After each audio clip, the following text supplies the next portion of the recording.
প্রথমবারের মতো আমার চ্যানেলে কোনো আনবক্সিং ভিডিও দেখতে যাচ্ছেন, সেটা আর কোনো কিছু না, বাংলাদেশ ফুটবলের অফিসিয়াল জার্সি রিভিউ, দৌড়ের অফিসিয়াল জার্সি। সো গাইস, চলুন একসাথে এটাকে আনবক্স করা যাক। আমি এখনো খুলেও দেখিনি এর ভিতরে কি আছে, কি রং, কি কেমন হতে পারে। সো চলুন একসাথে এটাকে আনবক্স করি। এখানে অনেকগুলো স্ট্যাপলার রয়েছে, একে একে স্ট্যাপলারগুলো তুলি।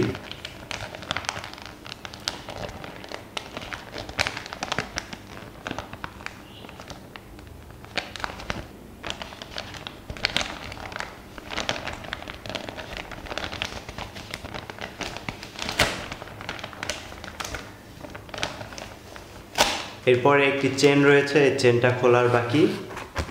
আর দেখব না, একসাথে দেখি।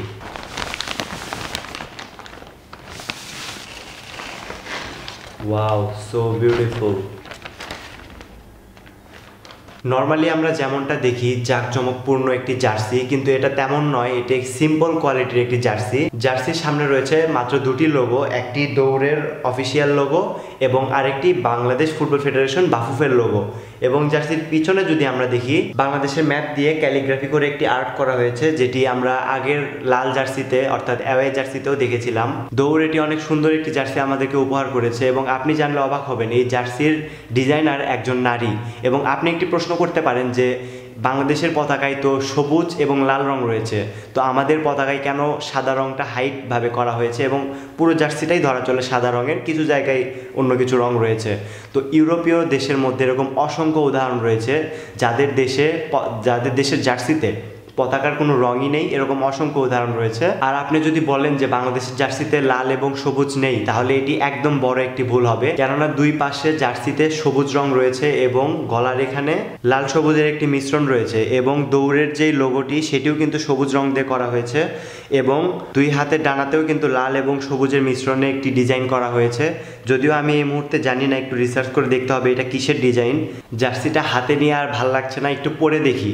So guys, rate me out of 10 কেমন লাগছে আমাকে জার্সি কেনা, আমাকে কেমন লাগছে জার্সিটা পরে। আমার কাছে তো গাইস জার্সিটা ভীষণ ভালো লাগছে এবং আপনারা যদি এই জার্সিটা কিনতে চান, আমি ডেসক্রিপশন বক্সে লিঙ্ক দিয়ে দিচ্ছি, সেখানে যোগাযোগ করলে আপনারা অনলাইনে অর্ডার করতে পারবেন দৌড়ের অফিসিয়াল ফেসবুক পেজ থেকে অথবা ওয়েবসাইট থেকে। আরেকটি কথা, জার্সিটি কিনতে হলে আপনাকে খরচ করতে হবে 1400 টাকা থেকে 1800 টাকা এর মধ্যেই।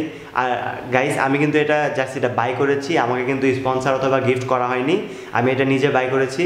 আর আপনি যদি এই ভিডিওটা বেশি বেশি শেয়ার করেন, তাহলে হয়তোবা নেক্সট টাইম আমাকে আর বাই করতে নাও হতে পারে, আমাকে হয়তোবা স্পন্সর করা হতে পারে অথবা গিফট করা হতে পারে দৌড়ের অফিসিয়াল পেজ থেকে অথবা ওয়েবসাইট থেকে। সো গাইস, আপনার কাজ এখন একটি ভিডিওটি শেয়ার করা এবং চ্যানেলটা সাবস্ক্রাইব করে দিবেন। আশা করি ভালো থাকবেন, সুস্থ থাকবেন। আল্লাহ হাফেজ।